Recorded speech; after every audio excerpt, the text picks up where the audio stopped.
കർത്താവായ യേശു ക്രിസ്തുവിൻ്റെ രണ്ടാമത് ചാനലിലേക്ക് നിങ്ങൾക്ക് എല്ലാവർക്കും സ്വാഗതം. പ്രിയ സഹോദരനെ, യേശു ക്രിസ്തു രണ്ടാമത് വീണ്ടും വരും എന്ന പരമസത്യം എല്ലാവരും മനസ്സിലാക്കി വെച്ചിട്ടുണ്ട്. എല്ലാവരും ഇത് ഗ്രഹിച്ചു വെച്ചിട്ടുണ്ട്. എല്ലാവർക്കും ഈ സത്യങ്ങൾ ഇപ്പോൾ ബോധ്യം വന്നിട്ടുണ്ട്. പക്ഷേ ഇത് ധൈര്യപൂർവ്വം പഠിപ്പിക്കാൻ ആരുമില്ല, അതിൻ്റെ ആധികാരികയിൽ പഠിപ്പിക്കാൻ ആരുമില്ല, ഈ സത്യം ജനത്തെ പഠിപ്പിക്കാൻ ആരുമില്ല, ഇതറിയാവുന്നവരാരുമില്ല, ഇതിനെക്കുറിച്ച് ബോധ്യമുള്ളവരാരുമില്ല, ഇതിനെപ്പറ്റി വിശ്വാസമുള്ളവരാരുമില്ല, ഇതിനെപ്പറ്റി ജ്ഞാനമുള്ളവരാരുമില്ല. ഇതിൻ്റെ ഗഹനമായ ഈ വിഷയത്തെ മനസ്സിലാക്കിക്കൊണ്ട് അല്ലെങ്കിൽ ഗ്രഹിച്ചുകൊണ്ട് ഇതിനെപ്പറ്റി പ്രബോധിപ്പിക്കാൻ ആരുമില്ല. എന്തുകൊണ്ടാണ് കത്തോലിക്ക സഭ ശരിക്കും ഈ വിഷയം പഠിക്കുകയോ പഠിപ്പിക്കുകയോ ചെയ്യാത്തത്? ഞാൻ വളരെയേറെ ചിന്തിച്ചിട്ടുള്ള കാര്യമാണ്. അങ്ങനെ ചിന്തിച്ചതിന് ശേഷമാണ് ഞാൻ ഇന്ന് 2024 2 വർഷം മുമ്പ് 2022 ഞാൻ തലശ്ശേരി രൂപതയിൽ ബിഷപ്പ് ഹൗസിൽ പോവുകയും ജോസഫ് അമ്പളാനിയും അവിടുത്തെ തോമസ് മുണ്ടറാട്ടച്ചനൊക്കെ ആയിട്ട് ഞാൻ സംസാരിച്ചിരുന്നു ഈ വിഷയങ്ങൾ. അപ്പോൾ അവരെല്ലാം വായിച്ചു നോക്കി എഴുതി വെച്ചതൊക്കെ ശരിയാണെന്നും സത്യങ്ങൾ ശരിയാണെന്നൊക്കെ അവർ സമ്മതിക്കുന്നുണ്ട്. പക്ഷേ എന്താണ് പ്രശ്നം ചോദിച്ചാൽ, അവർ ഈ വിഷയം നേരിട്ട് ഏറ്റെടുത്ത് പഠിപ്പിക്കുന്നില്ല. അതാണ് ഇപ്പോഴത്തെ മെയിൻ പ്രശ്നം. അവരെ സംബന്ധിച്ചിടത്തോളം അവർ പറയുന്നത് അത് നമ്മളിപ്പോൾ പഠിപ്പിക്കാറായിട്ടില്ല, അല്ലെങ്കിൽ അത് എനിക്കത്ര ബോധ്യമില്ല. അല്ല, ചില അച്ഛന്മാർ പറഞ്ഞാൽ അങ്ങനെ സംഭവമില്ല, അത് പിതാവല്ല പുത്രൻ പോലും അറിയുന്നില്ല, സ്വർഗത്തിലെ ദൂതന്മാർ പോർക്കും അറിയത്തില്ല, എൻ്റെ ചേട്ടൻ എങ്ങനെ മനസ്സിലാക്കിയ ഒരു ചോദ്യം അങ്ങ് ചോദിക്കും ആദ്യം. എന്നാൽ സുവിശേഷം ശരിക്കും അറിയാവുന്നവർ, വിശുദ്ധ ഗ്രന്ഥം ശരിക്കും അറിയാവുന്ന വ്യക്തികളെ സംബന്ധിച്ചിടത്തോളം ഇതിനകത്ത് പറഞ്ഞിരിക്കുന്ന എല്ലാ മർമ്മങ്ങളും ഇതിൽ പറഞ്ഞിട്ടുണ്ട്. വിശുദ്ധ ഗ്രന്ഥത്തെ ആസ്പദമാക്കി യേശുവിൻ്റെ ഭരണ ഡേറ്റുകളെല്ലാം വിശുദ്ധ ഗ്രന്ഥത്തിൽ തന്നെയുണ്ട്. ചില സമയങ്ങളിൽ അണക്കരയിലെ ഡൊമിനിക് അവളാനച്ചൻ വളരെ അപൂർവമായിട്ടോ വളരെ യാദൃശ്യമായിട്ടോ ഒക്കെ ചില സൂചനകളും ചില വാക്യങ്ങളൊക്കെ ഉദ്ധരിച്ചുകൊണ്ട് പറയുകയും ചെയ്യാറുണ്ട്.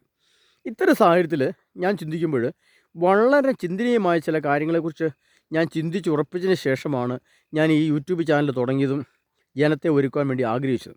ഇവിടെ ഞാൻ പറയാൻ ഉദ്ദേശിക്കുന്ന കാര്യം ഇതാണ്. അതായത് നമ്മുടെ സഭ അവിടെ നിന്നുകൊള്ളട്ടെ, നമ്മുടെ സഭ നമുക്ക് വേണം, സഭയും വൈദികരും കൂദാശികളും ഒക്കെ അവിടെ നിന്നുകൊള്ളട്ടെ, അതെല്ലാം ആവശ്യം തന്നെ, അതിൻ്റെ തലങ്ങൾ അവിടെ നിന്നോട്ടെ. എന്നാൽ സഭയെ നിലനിർത്തിക്കൊണ്ട് തന്നെ, സഭയെ ഉൾക്കൊണ്ടുകൊണ്ട് തന്നെ, സഭയിൽ നിന്നുകൊണ്ട് തന്നെ നമുക്കെന്താ വചനം പഠിച്ചാൽ കുഴപ്പം? വചനം ഞാൻ ചോദിക്കട്ടെ, ആര് പറഞ്ഞാലും വചനം പറയുകയും ആ വചനത്തിനകത്തെ രഹസ്യങ്ങൾ പറയുകയും ചെയ്യാൻ കഴിഞ്ഞാൽ അതിനകത്ത് ആർക്കും തെറ്റ് പറയാനില്ലല്ലോ. വചനം എപ്പോഴും വചനം തന്നെയാണല്ലോ. എന്നാൽ സത്യസന്ധമായി അത് പഠിപ്പിക്കുവാൻ, വളച്ചിട്ടില്ലാതെ വചനം പഠിപ്പിക്കുവാൻ, അതിൻ്റെ ശരിയായ സത്യം ബോധ്യപ്പെടുത്തുവാൻ നമുക്ക് സാധിക്കുകയാണെങ്കിൽ അതല്ലേ ഏറ്റവും നല്ലത്. നമുക്ക് ഒരുങ്ങാമല്ലോ, നമുക്ക് പഠിക്കാമല്ലോ, നമുക്കറിയാമല്ലോ ഇനി എന്തൊക്കെ നടപടിയിൽ കൂടിയാണ് നമ്മൾ മുന്നോട്ട് പോകേണ്ടത്, ഇനി എന്തൊക്കെയാണ് നമ്മൾ ഉടനടി ചെയ്യേണ്ടത്, ഏത് രീതിയിലാണ് ഒരുങ്ങേണ്ടത്, ഈ കുമ്പസാരത്തിന് എൻ്റെ മഹത്വമുണ്ടോ, വിലയുണ്ടോ തുടങ്ങിയ കാര്യങ്ങളെപ്പറ്റിയൊക്കെ വളരെ വ്യക്തമായിട്ട്, അതായത് ശക്തമായ ധ്യാനങ്ങളാണ്, ശക്തമായ ക്ലാസ്സുകളാണ്, അതിശക്തമായ കാര്യങ്ങളാണ് നമുക്ക് ഇന്നത്തെ പഠിക്കാനുള്ളത്. അല്ലാതെ നമ്മളൊരു സാധാരണ പഠിപ്പീരോ ഒരു സാധാരണ ചിന്തകളോ ഒരു സാധാരണ വചനങ്ങളോ അല്ല. പ്രത്യേകിച്ചും എനിക്ക് പറയാനുള്ളത്, ഈ വെളിപാട് ഗ്രന്ഥത്തിലാണ് ഇതിൻ്റെ എല്ലാ നിഗൂഢ രഹസ്യങ്ങൾ കിടക്കുന്നത്. വെളിപാട് ഗ്രന്ഥത്തെ ആസ്പദമാക്കിയാണ് നമ്മൾ പഠിക്കേണ്ടത്.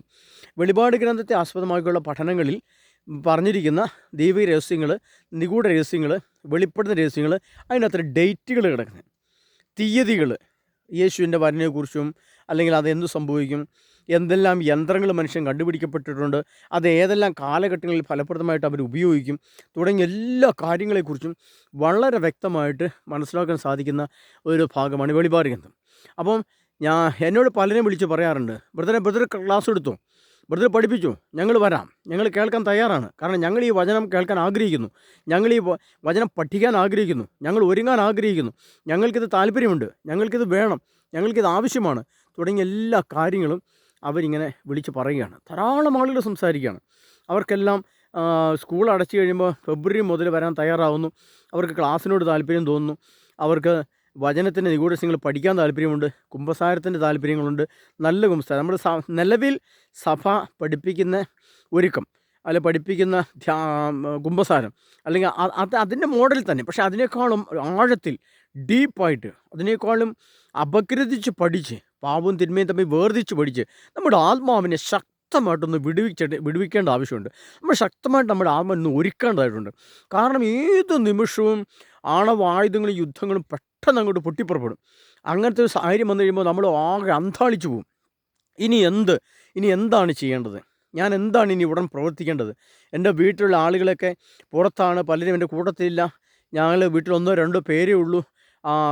സാമ്പത്തികമായിട്ട് വളരെ പിന്നോക്കാവസ്ഥയിലാണ്. ഭക്ഷണം ഞങ്ങൾക്ക് ഇപ്പോൾ മാർക്കറ്റിൽ കിട്ടാനില്ല. ഇങ്ങനെ 100 പ്രശ്നങ്ങളിൽ കൂടെ മനുഷ്യൻ, ലോകം കടന്നു പോകുന്ന സാഹചര്യങ്ങളിൽ ഇവിടെ എന്ത് ചെയ്യണം? ഇത്തരം പശ്ചാത്തലത്തിൽ നമ്മൾ എന്ത് ചെയ്യണം? ഇത്തരം പശ്ചാത്തലത്തിൽ നമ്മൾ എങ്ങനെയാണ് പ്രതികരിക്കണം? ഇത്തരം പശ്ചാത്തലത്തിൽ നമ്മൾ അതിനെ എങ്ങനെ കൈകാര്യം ചെയ്യണം എന്നിങ്ങനെയുള്ള വിഷയങ്ങളെ ആസ്പദമാക്കിയാണ് നമ്മൾ ഏറ്റവും കൂടുതൽ നമ്മൾ പഠിപ്പിക്കേണ്ടത്. പക്ഷേ നിർഭാഗ്യമെന്ന് പറയട്ടെ, വാസ്തവത്തിൽ എന്താണ് ഇവിടെ സംഭവിച്ചത് എന്ന് ചോദിച്ചാൽ, സത്യം പറഞ്ഞാൽ ഇങ്ങനൊരു പഠനം നമുക്ക് കിട്ടുന്നില്ല. ഇങ്ങനൊരു പഠനം കിട്ടാത്തത് കൊണ്ട് നമുക്ക് സ്വാഭാവികമായിട്ടും സംഭവിക്കുന്നത് എന്താണ്? ഒരു ജ്ഞാനം ആർജിക്കാൻ നമുക്ക് കഴിയുന്നില്ല. നമുക്കൊരു ജ്ഞാനം ആർജിക്കാൻ പറ്റുന്നില്ല. നമുക്കൊരു ജ്ഞാനത്തിൻ്റെ, അതായത് അറിവ്, ജ്ഞാനം, അതീന്ദ്രിയ ജ്ഞാനം, ഈ അതീന്ദ്രിയ ജ്ഞാനത്തെ വ്യാഖ്യാനിച്ചുകൊണ്ടോ അതീന്ദ്രിയ ജ്ഞാനത്തെ നമ്മൾ മനസ്സിലാക്കിക്കൊണ്ടോ നമുക്ക് പഠിക്കുവാനും കഴിയുമ്പോഴാണ് നമുക്ക് ഏറ്റവും കൂടുതൽ ജ്ഞാനമുണ്ടാകുന്നത്. പ്രത്യേകിച്ചും എൻ്റെ വ്യക്തിപരമായ അഭിപ്രായത്തിൽ പറയുകയാണെങ്കിൽ, ഈ അതീന്ദ്രിയ ജ്ഞാനം എന്ന് പറയുന്നത് ശരിക്കും മാതാവ് യോസേപ്പ് പിതാവ് കണ്ടത്, ദാനിയേൽ പ്രവാചകൻ്റെ ദർശനങ്ങൾ, നമ്മളങ്ങനെയല്ല, ദാനിയേൽ പ്രവാചകൻ ദർശിച്ച് പറഞ്ഞു, അല്ലെങ്കിൽ യോസേപ്പ് പിതാവ് സ്വപ്നം കണ്ടു പറഞ്ഞു. ഇങ്ങനെയൊക്കെ നമ്മൾ കേൾക്കാറുണ്ട്. ഇങ്ങനെയൊക്കെ നമ്മൾ കേൾക്കുമ്പോഴും നമ്മൾ എന്താ മനസ്സിലാക്കേണ്ടത്? ശരിക്കും ഈ ദർശനങ്ങളെന്ന് പറയുന്നത് ശരിക്കും എന്താണ്? നമ്മൾ യോസേപ്പ് പിതാവിൻ്റെ സ്വപ്നത്തിൽ പ്രത്യക്ഷിച്ച് പറയുന്നത്. അപ്പോൾ സ്വപ്നമായിട്ട് മാത്രം തള്ളാനുള്ളതല്ല, മറിച്ച് സ്വപ്നമായിട്ട് നമ്മൾ തള്ളുമ്പോഴും അതിനകത്ത് ചില യാഥാർത്ഥ്യങ്ങൾ. അപ്പം വിശുദ്ധിയുടെ ചില സ്വപ്നങ്ങളുണ്ട്. വിശുദ്ധി പ്രാപിച്ച വ്യക്തികൾക്ക് കിട്ടുന്ന സ്വപ്നങ്ങളും ദർശനങ്ങളുണ്ട്. വിശുദ്ധിയുടെ അളവിൽ നിന്നുകൊണ്ട് സ്വപ്നങ്ങളെ വ്യാഖ്യാനിക്കാൻ നമുക്ക് കഴിയണം. അപ്പോൾ അങ്ങനെയൊക്കെ വരുമ്പോഴാണ് നമ്മൾ ഏറ്റവും കൂടുതൽ നമ്മളിതിൻ്റെ കാര്യങ്ങൾ മനസ്സിലാക്കേണ്ടത്.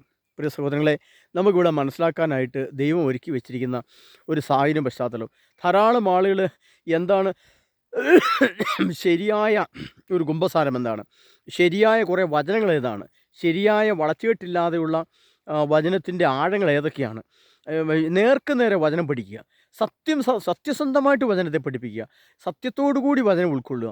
അങ്ങനെ ഞാൻ ഉദ്ദേശിക്കുന്ന ആ രീതിയിലാണ്. അല്ലാതെ ശരിക്കും ഒരു ലോക്കലായിട്ട് നമ്മളങ്ങനെ കുറച്ച് ഭാഗങ്ങൾ കേട്ടു പഠിച്ചു, അല്ലെങ്കിൽ 4 വചനം കേട്ടു, അങ്ങനെയല്ല. ഒരു ശരിയായ വചനത്തിൻ്റെ പഠനം എന്ന് പറയുന്നത് 3 തലത്തിൽ പഠിക്കണം. 1 അറിവിൻ്റെ തലത്തിൽ പഠിക്കണം, 2 സഭാതലം അഥവാ ജ്ഞാനത്തിൻ്റെ തലത്തിൽ പഠിക്കണം, 3 അതീന്ദ്രിയ ജ്ഞാനത്തിൽ വിശുദ്ധഗ്രന്ഥം എഴുതപ്പെട്ടിട്ടുണ്ടെങ്കിൽ ആ അതീന്ദ്രിയ ജ്ഞാനത്തിൽ എഴുതപ്പെട്ടിരിക്കുന്ന വചനം എങ്ങനെയോ അതും നമ്മൾ പഠിക്കണം. ഈ രീതിയിൽ പഠിച്ച് നമ്മൾ വചനത്തെ ഗ്രഹിച്ച് ഒരുങ്ങുമ്പോഴാണ് ശരിയായ രീതിയിലുള്ള ഒരു ഒരുക്കം നമുക്ക് ലഭിക്കുന്നത്. അതുകൊണ്ട് പ്രിയ സഹോദരങ്ങളെ, ഞാൻ പറയുന്നത് സത്യമായിട്ട് ഞാൻ പറയുകയാണ്. നിങ്ങൾക്ക് താല്പര്യം തയ്യാറുമുണ്ടെങ്കിൽ നമുക്കൊരു വചന ക്ലാസ് തന്നെ സംഘടിപ്പിക്കാൻ സാധിക്കും. എനിക്കതിന് സാധിക്കും. കർത്താവ് അതിനനുവദിക്കും. ദൈവത്തിൻ്റെ മഹത്വം നമ്മൾ നിറയും. വളരെ ജ്ഞാനമുള്ളവരായിട്ട്, വളരെ ശക്തിയുള്ളവരായിട്ട്, ആത്മാവിൻ്റെ നിറവുള്ളവരായിട്ട്, ദൈവത്തിൻ്റെ മഹത്വമുള്ളവരായിട്ട്, ശുദ്ധീകരിക്കപ്പെട്ട ഒരു ആത്മാവിൻ്റെ ഉടമയായിട്ട് നമുക്ക് കർത്താവിനെ പ്രഘോഷിക്കാനും പഠിക്കാനും ജ്ഞാനം കൊണ്ട് നിറയാനും, യേശു എപ്പം വന്നാലും നമുക്ക് കുഴപ്പമില്ല, പിന്നെ അതുകൊണ്ട് നമുക്ക് ഭയപ്പെടാനില്ല എന്നുള്ള രീതിയിൽ ഒരു ഒരുക്കം, എന്നുള്ള രീതിയിൽ ഒരു കാഴ്ചപ്പാടിലൂടെ നമുക്ക് വരുവാൻ സാധിക്കും എന്നുള്ള കാഴ്ചപ്പാടാണ് എനിക്ക് പറയാനുള്ളത്. അതുകൊണ്ട് തന്നെ ആ രീതിയിൽ നമ്മൾ മനസ്സിലാക്കിക്കൊണ്ട് നമ്മൾ വിശുദ്ധഗ്രന്ഥത്തെ ആസ്പദമാക്കി നമുക്ക് പഠിക്കാനുള്ളൊരു അവസരം കൂടെ ഇന്നത്തെ ഞാൻ നിങ്ങൾക്ക് തരാൻ ആഗ്രഹിക്കുകയാണ്. നിങ്ങൾ അവധിക്കാലം ആഘോഷിക്കാനായിട്ട് മറ്റ് ബന്ധുക്കളുടെയോ സ്വന്തക്കാരുടെയോ ഒക്കെ അടുത്തേക്ക് പോകുന്ന സാഹചര്യം ഉണ്ടാകും. അപ്പോൾ അങ്ങനെ ഒരു പശ്ചാത്തലത്തിൽ നിങ്ങൾ പോകുമ്പോൾ ഈ ധ്യാന സെൻറ്ററിൽ വരുവാനും ഇവിടെ ഒരു ധ്യാന സെൻ്ററാക്കി മാറ്റിക്കൊണ്ട് വലിയ ധ്യാന ശുശ്രൂഷകൾ ആരംഭിക്കാനും ഒക്കെ നിങ്ങളുടെ പ്രാർത്ഥനയും സഹകരണവും നിങ്ങൾക്ക് ഉണ്ടാവണം. നിങ്ങൾ അതിനെപ്പറ്റി ആലോചിക്കുക. ഈ വീഡിയോ കാണുന്ന നിങ്ങൾ അതിനെപ്പറ്റി കൂലങ്കഷമായിട്ട് പഠിക്കുക. അപ്പോൾ നമ്മൾ ചിന്തിക്കും, സഭയെതിരാകുമോ, സഭ നമുക്ക് അനുകൂലമല്ലല്ലോ, അല്ലെങ്കിൽ സഭയുടെ അനുവാദമുണ്ടോ, ഇങ്ങനെയൊക്കെ ഒരു ചിന്തയുണ്ടാവും. ആ ചിന്ത അസ്ഥാനത്താണ്. കാരണം എന്നെ സംബന്ധിച്ചോളം എനിക്ക് നിലവിൽ വചനം പ്രഘോഷിക്കാനുള്ള കാർഡും കൗൺസിലിംഗ് ചെയ്യാനുള്ള കാർഡും നിലവിലുണ്ട്. സഭയുടെ അംഗീകാരമുള്ളൊരു വ്യക്തി തന്നെയാണ് ഞാൻ. അതുകൊണ്ട് എനിക്ക് അക്കാര്യത്തിൽ ഭയപ്പെടാനില്ല. എന്നാൽ നമ്മൾ ഇത്തരം സത്യങ്ങൾ നമ്മൾ മനസ്സിലാക്കുമ്പോൾ അങ്ങനെ ഒരു ആത്മീയ ലൈസൻസുള്ള അല്ലെങ്കിൽ ആത്മീയ അംഗീകാരമുള്ള ഒരു വ്യക്തി എന്ന നിലയ്ക്ക് എനിക്ക് അക്കാര്യത്തിൽ ഭയപ്പെടാനില്ല. അതുകൊണ്ട് നിങ്ങൾക്ക് താല്പര്യമുണ്ട്. പിന്നെ നമുക്ക് ഇവിടെ നല്ല രീതിയിൽ ഒരു 2 ദിവസമോ 3 ദിവസമോ തങ്ങുവാനുള്ള സൗകര്യമുണ്ട്. അതിനുള്ള റിസോർട്ട് സംവിധാനങ്ങൾ, അതിനുള്ള കാലാവസ്ഥ. ഇപ്പം നിങ്ങൾ കാണുന്നത് നോക്കണം, സന്ധ്യാസമയമാണ്. രാത്രി ആകെ പകൽ അസ്തമിച്ചു, സൂര്യൻ അസ്തമിച്ച് ആ വെളിച്ചമാണ് നിങ്ങൾ കാണുന്നത്. ഇവിടെ സൂര്യൻ അസ്തമിച്ച് ഭൂമിക്കടിയിലേക്ക് താണു. എന്നാൽ ഭൂമി അന്ധകാരത്തിലേക്ക് മാറി. അതാണിപ്പോൾ നമ്മൾ കാണുന്നത്. ഭൂമി അന്ധകാരത്തിലേക്ക് ഇരുണ്ടിരുണ്ട് മാറുകയാണ്. അപ്പോൾ സൂര്യൻ്റെ പ്രകാശം ഇങ്ങനെ താഴോട്ട് കുറഞ്ഞു വരികയാണ്. ലോകത്തിൻ്റെ ഭൂമിയുടെ സൗന്ദര്യം, ഈ കാണുന്ന വളരെ മനോഹരമായ സൗന്ദര്യമുള്ള ഈ പ്രപഞ്ചം എന്നേക്കുമായിട്ട് അപ്രത്യക്ഷമാവുകയും പുതിയൊരു ആകാശവും പുതിയ ഭൂമിയും വരുന്ന ആ ഭയാനകവും മഹത്വമായ ആ സംഭവത്തെ നമുക്ക് ഓർക്കാനും പഠിക്കാനും അതിൻ്റെ ആത്മീയമായിട്ടും ശാസ്ത്രീയമായിട്ടും അതിൻ്റെ ഗണിതശാസ്ത്രപരമായിട്ടും ഒക്കെ വചനത്തിന് പല തലങ്ങളുണ്ട്. വചനത്തിന് സ്വർഗത്തിൻ്റെ തലമുണ്ട്, വചനത്തിന് സഭാതലമുണ്ട്, വചനത്തിന് ശാസ്ത്രീയ തലമുണ്ട്, വചനത്തിന് പ്രപഞ്ചത്തെ അടിസ്ഥാനപ്പെടുത്തിയുള്ള സ്ഥലങ്ങളുണ്ട്, അർത്ഥമുണ്ട്. ഇതെല്ലാം പ്രപഞ്ചത്തെ ആസ്പദമാക്കി നമുക്ക് പഠിക്കാനും ഗ്രഹിക്കാനുമായിട്ട് ദൈവത്തിൻ്റെ ആത്മാവുണ്ടെന്നറിയാൻ, ദൈവത്തിൻ്റെ ആത്മാവ് നമ്മളിൽ പ്രത്യക്ഷപ്പെടുവാൻ, അല്ലെ ദൈവാത്മാവ് കൊണ്ട് നിറഞ്ഞ് ഒരു വിശുദ്ധിയും പരിശുദ്ധിയുള്ളൊരു വ്യക്തി, വിശുദ്ധിയും പരിശുദ്ധിയുള്ള കുടുംബമായിട്ട് മാറാം. പ്രത്യേകിച്ചും ഇനി ഞാനിത് പറയാനുള്ള കാരണം എന്ന് പറഞ്ഞ പ്രിയ സഹോദരങ്ങളെ, സകല കുടുംബങ്ങളിലും വലിയ പ്രശ്നങ്ങളാണിപ്പോൾ. കുടുംബ സമാധാനം നഷ്ടപ്പെട്ട കുടുംബ സമാധാനവും സ്വസ്ഥതയും നഷ്ടപ്പെട്ട ജീവിതം, ഭാര്യ ഭർത്താക്കന്മാർ തമ്മിൽ അകലുന്നു, തമ്മിലൊരു സ്നേഹമോ ഞാനും ഒന്നുമില്ല. ഒരു പ്രത്യേക യാന്ത്രിക ജീവിതം നയിച്ചു പോവുകയാണ് മനുഷ്യൻ. എന്തൊക്കെയോ കാണുന്നു, എന്തൊക്കെയോ കേൾക്കുന്നു, എന്തൊക്കെയോ തിന്നുന്നു.